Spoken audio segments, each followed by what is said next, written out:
आणि माझ्या सर्व टीमला मानाचा मुजरा प्रथम.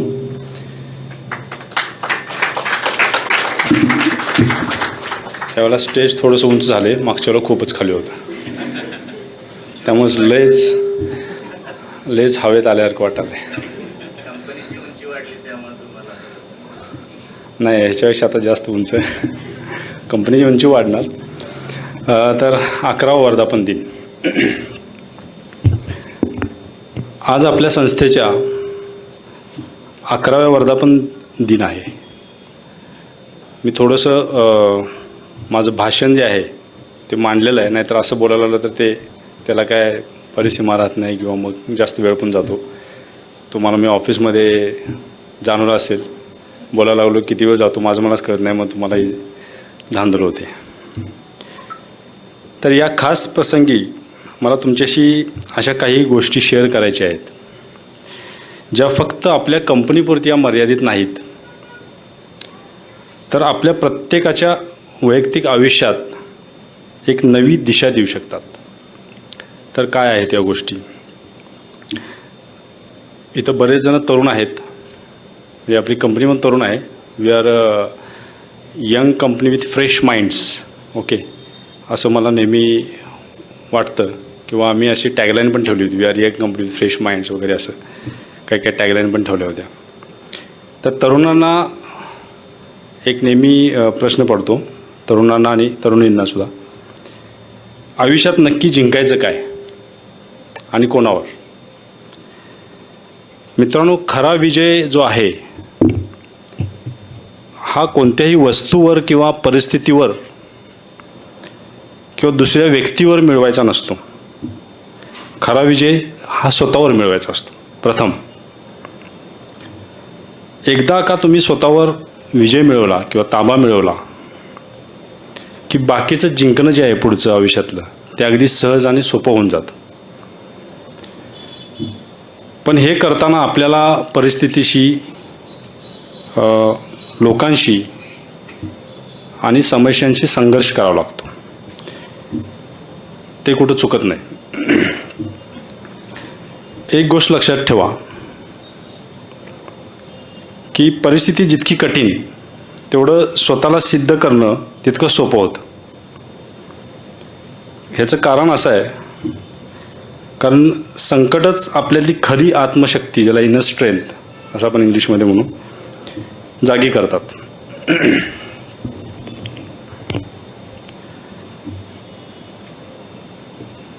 गरज असते ती फक्त या संघर्षाला एका योग्य दिशेने वळवण्याची, त्याला एक डायरेक्शन देण्याची गरज असते. मग हाच संघर्ष तुमची ताकद बनून, तुमचं धाडस आणि तुमची प्रेरणा हाच संघर्ष बनतो.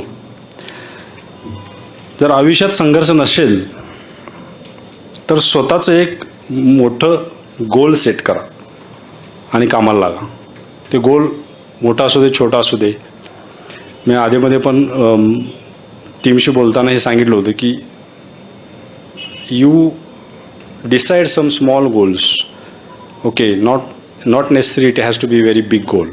Okay, it can be your goal related to your personal improvement, it can be goal related to your health, it can be goal related to your family relationships, whatever it is. कुठलेही goal set करा, छोटे छोटे goal set करा. तुमच्या आयुष्यामध्ये तुम्हाला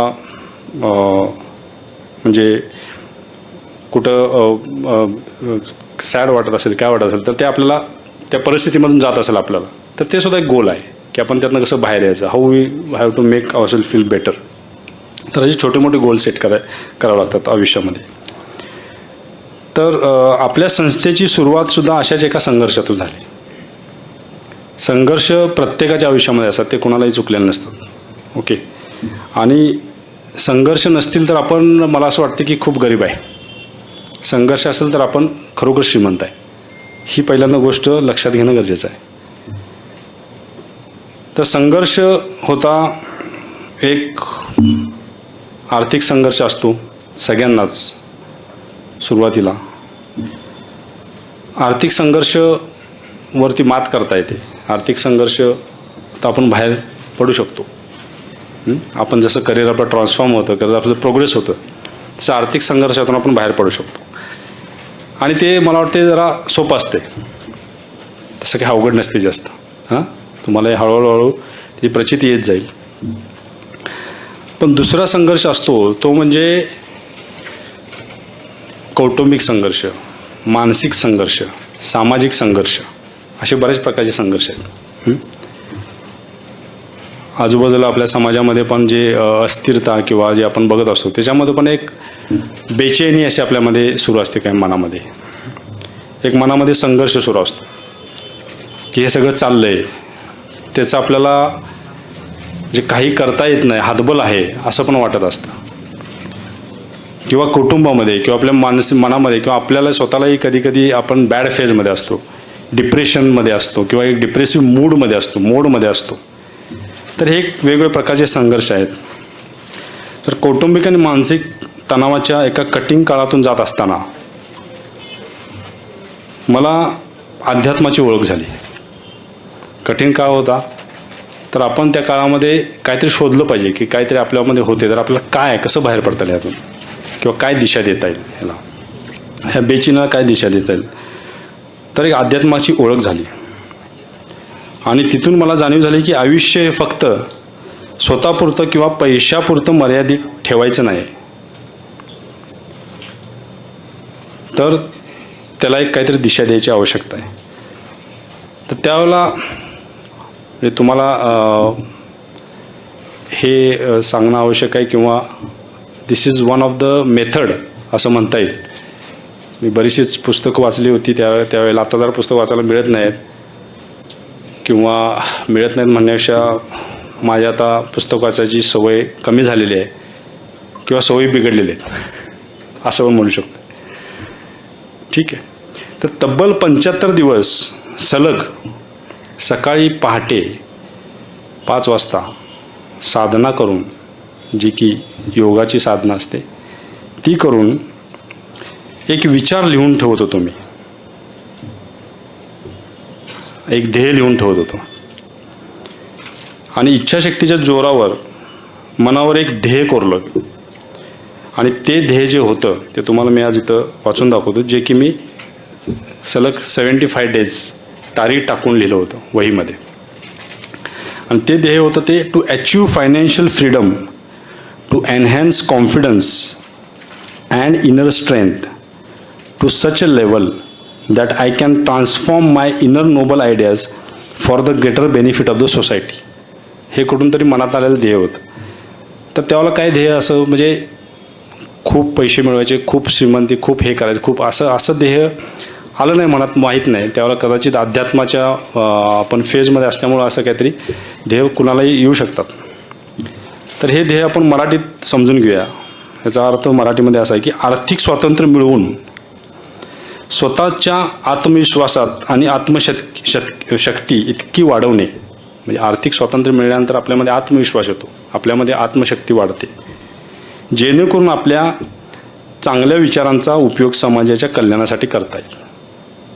तर हे ध्येय महत्त्वाचं. म्हणजे नुसतं पैसे मिळवणं हे ध्येय नाही, तर ते मिळून काय करायचं, तर ते देता पण आलं पाहिजे, ते समाजाच्या काहीतरी कुठंतरी उपयोगात पण आणता आणलं पाहिजे. So that was the motivation or motto to start this company. So this I wrote this जे उद्दिष्ट आहे ते 2014-15च्या आसपास मला वाटतं काहीतरी लिहिलं होतं मी, आणि 15ला आपण कंपनी सुरू केली. तर मित्रांनो, कोणत्याही मोठ्या ध्येयाला पूर्ण करण्यासाठी आता ध्येय केलं म्हणजे काय, गोष्टी पुढं नाही झाल्या. त्यानंतर एक मनाशी गाठ बांधायला लागते की एक तपस्या, ह्याच्यासाठी पण एक तपस्या असते. So only decision is first step, second step is action, third is perseverance, persistence, okay, consistency.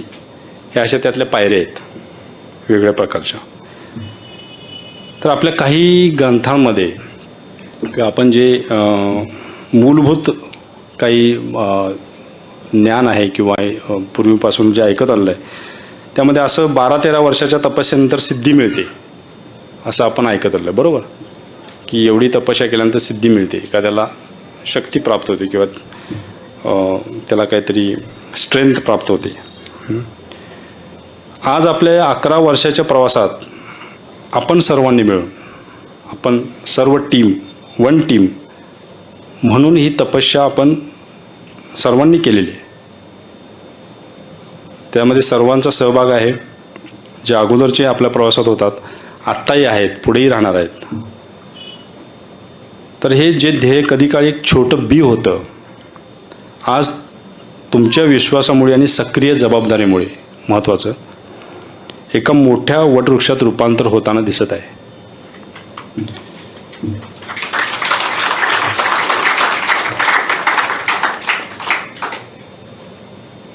आणि मला वाटते 11 वर्षाचा काळ हा बऱ्यापैकी सफिशियंट आहे वटवृक्षाचं रूपांतर होण्यासाठी. आणि आपण त्या तपस्येच्या 12-13 वर्षाची जी तपस्या म्हणतात त्या सिद्धीकडं जातोय, निघालेलो होतं असं मला वाटतंय. कारण आपल्याला ॲज अ ऑर्गनायझेशन एक स्टॅबिलिटी येते, एक ओळख मिळत आहे. परत आपले क्लायंट जे आहेत आपल्यावरती विश्वास ठेवत आहेत. आपण पण तयार होत आहोत, पडत आहोत, शिकत आहोत. म्हणजे लागत आहे आपल्याला, ओके, कष्ट आहे, हे सगळ्या गोष्टी आहेत, पण त्या पण आपण सगळेजण तयार होतात. आता संकट, संधी आणि आपला राईट ट्रॅक हे आपण जरा समजून घेऊया. आपला प्रवास तसा सोपा नव्हता. 2015ला सुरू केल्यानंतर 5 वर्षातच कोरोनासारखा जागतिक महामारीचा संकट आपल्या समोर आले आणि त्याला आपल्याला सामना करावा लागला. पण आपण अगदी अत्यंत आशावादी राहून आणि विविध प्रयत्न करून त्या संकटातून बाहेर पडलो. आज 11व्या वर्षीसुद्धा जगात युद्ध, अशांतता आणि मंदीचं वातावरण आहे, जे की आपल्याला सगळ्याला माहीत आहे. पण तुम्हाला एक सांगू का, जिथं संकट असतं तिथं संधी असते, हे फक्त लक्षात ठेवायचं. जिथं संकट आहे तिथं संधी आहे. सो संकटाला कधीही घाबरायचं नाही. आणि आपल्या टीमच्या उत्कृष्ट कार्यकौशल्यामुळे किंवा मेरिट बेस्ड अप्रोचमुळे जे आपण नेहमी करत आहोत, आपण 7-8 महिन्यापूर्वीच काही महत्त्वाच्या ऑर्डर्स मिळवलेल्या आहेत. असं साधारणतः मागच्या ऑक्टोबर-नोव्हेंबरच्या दरम्यान, म्हणजे काय माहीत नाही, कदाचित त्यावेळेला असं वाटत नव्हतं की पुढचं काय, पण एक नेहमी असं वाटायचं की आपल्याला पुढचं येणारा काळ आहे तो कसा आपल्याला सुरक्षित ठेवता येईल. त्यामुळं आपण नेहमी एक स्टेप फॉरवर्ड असण्याचा प्रयत्न करतो आहे. सो आपण काही ऑर्डर्स त्यावेळेला हे केल्या, मिळवल्या, आणि त्यासुद्धा कॉम्पिटिटिव्ह प्राईसमध्ये मिळवल्या, ज्यामुळे आज आपण सुरक्षित स्थितीत आहोत या संकट सिच्युएशनमध्ये. तर त्या मिळवतानासुद्धा मलाही वाटत होतं की आता हे काम जास्त होईल का, लोड जास्त होईल का आपल्या टीमला, किंवा मग त्रास होईल का, ह्या गोष्टी सगळ्या मनामध्ये सुरू असतात. पण आपण ते सर्वांनी चांगल्या प्रकारे मॅनेज केलं आहे. ट्रान्झिशन्स काही प्रोजेक्टमध्ये संपत आलेलं आहे, दुसरं सुरू होते, त्यावेळेला थोडासा त्रास झालेला आहे, थोडं स्ट्रेस झालेला आहे. पण मला वाटतं हे सगळं आवश्यक आहे किंवा होतं आपल्याला सुरक्षित राहण्यासाठी. आपण काही नवीन आणि भविष्यात मोठी मागणी असणाऱ्या प्रोजेक्ट्सवर काम करत आहोत आणि लवकरच काही मोठे प्रोजेक्टसुद्धा आपल्या हाती येतील. आजच्या जागतिक परिस्थितीत मोठ्या कंपन्यांपेक्षा आपल्यासारख्या इमर्जिंग ऑर्गनायझेशन्स, उगवत्या कंपन्यांना जास्त संधी आहेत. का माहिती आहे अशा संधी जास्त आहेत त्या? कारण मोठ्या कंपन्यांचे खर्च आणि लायबिलिटीज, त्यांची कॉस्ट आणि लायबिलिटीज ही खूप जास्त होत चाललेले आहेत. आणि जास्त करून मोठे बाहेरील देश आहेत, पाश्चात्य देश आहेत, त्यांचेसुद्धा खर्च आहेत किंवा कॉस्ट आहे ते खूप प्रचंड मोठी आहे. राहणीमानाची कॉस्ट वाढलेली आहे, सगळ्या गोष्टी, महागाईची कॉस्ट वाढलेली आहे. सो ते कॉस्ट कॉम्पिटिटिव्ह राहू शकत नाहीत. याउलट आपण कॉस्ट कॉम्पिटिटिव्ह आहोत, at the same time high performing आहोत. आपण रिअली हाय परफॉर्मिंग आहोत. आणि याबद्दल मला तुमच्या सर्वांना अभिनंदन करायचं आहे की आपण आता जे प्रोजेक्ट्स करतो आहे त्याच्यामध्ये आपल्याला इंटरनॅशनल क्लायंट्सकडून रेकग्नेशन ॲप्रिशिएशन जे की आपण आता मला वाटते क्लायंटचे व्हिडिओज काही हे करणार आहोत. काही क्लायंट येणार होते, आपण इन्व्हाइट केलं होतं, पण मुंबईवरून यायचं. आता पुण्यातून काही क्लायंट आपले नव्हते, कारण पुण्या ऑफिसला मागच्या कार्यक्रमाला आपण पुण्या क्लायंटला बोलवलं होतं. त्यामुळं एवढ्या लांब यायचं, त्यात जरा प्रवासाची अडचण, त्यात जे काय आपले रोडचे कन्स्ट्रक्शन सुरू आहेत त्याच्या कामामुळं होणारी जी असुविधा आहे, त्यामुळे थोडंसं लोक आता प्रवास करायला टाळतात. सो आपल्याला ते क्लायंट काही येऊ शकले नाहीत, पण आपल्याला ॲप्रिशिएशन चांगले मिळत आहेत. आणि आत्ता गल्फमधले जे प्रोजेक्ट सुरू आहेत त्याच्यातून आपल्याला क्लायंटनी पुढचे पण प्रोजेक्शन दिलेले आहेत, कंटिन्युटी दिलेली आहे. इनफॅक्ट त्यांचे काही इंटरनल टीम्स आहेत, त्यांच्यापेक्षा पण आपण चांगले काम करतो असे आपल्याला त्यांनी स्वतःहून फीडबॅक दिलेला आहे. So this is a very appreciation for our team. So let us have a big clap for this one. तर सो आपण कॉस्ट कॉम्पिटिटिव्ह आहोत, हाय परफॉर्मिंग आहोत, म्हणजे कमी खर्चात उत्तम रिझल्ट देणारे आहोत. म्हणूनच मोठे क्लायंट्स आता आपल्याकडे येत आहेत. आणि म्हणजे असे क्लायंट्सबरोबर काही डिस्कशन झालेत की जे मोठ्या क्लायंट्सला प्रोजेक्ट देणार होते, म्हणजे देत होते, ते सुद्धा आता प्रयत्न करून बघतायत किंवा आपले कॅपॅबिलिटीज तपासून बघतायत की बाबा हे करू शकतात का. म्हणजे मोठे क्लायंट्स जसे की टाटासारखे क्लायंट्सला दुसरे क्लायंट्स काम देणार होते, त्यांच्या इंजिनिअरिंग ऑर्गनायझेशनला काम देणार होते, ते क्लायंटसुद्धा आपल्याला एन्क्वायरीज पाठवत आहेत. आणि काही दशकापूर्वी स्वामी विवेकानंदांनी अमेरिकेत एक गोष्ट सांगितली होती, ती म्हणजे जे आपली गरज मर्यादित ठेवू शकतात तेच भविष्यातील स्पर्धेत टिकतील. जी आपली गरज मर्यादित ठेवू शकतात तेच भविष्यातल्या स्पर्धेत टिकतील. हे स्वामी विवेकानंदांनी काही दशकांवरती अमेरिकेत वाक्य सांगितलं होतं.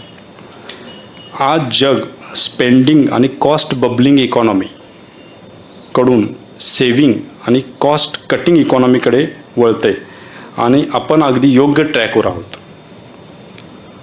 आपण योग्य ठिकाणी, योग्य खर्चामध्ये आणि प्रचंड सकारात्मक ऊर्जेने हाय होपफुल झोनमध्ये काम करत आहोत. मित्रांनो, पुढचा प्रवास हा आणखी प्रगतीचा असेल यात शंकाच नाही. Definitely we will have a very good successful time to come ahead. हा आत्मविश्वास नक्कीच बाळगूया. That confidence we should have. पण त्याचं रूपांतर ओव्हर कॉन्फिडन्समध्ये होऊन देऊन चालणार नाही. ओके, सो त्याला ओव्हर कॉन्फिडन्समध्ये कन्वर्ट न करता अशाच कुशलतेने आणि गुणवत्तेने, क्वालिटीने आणि गतीने, स्पीडने आपण पुढे जात राहू. तुमच्या सर्वांचे मनपूर्वक आभार आणि पुढच्या प्रवासासाठी खूप खूप शुभेच्छा. धन्यवाद. जय महाराष्ट्र, जय हिंद.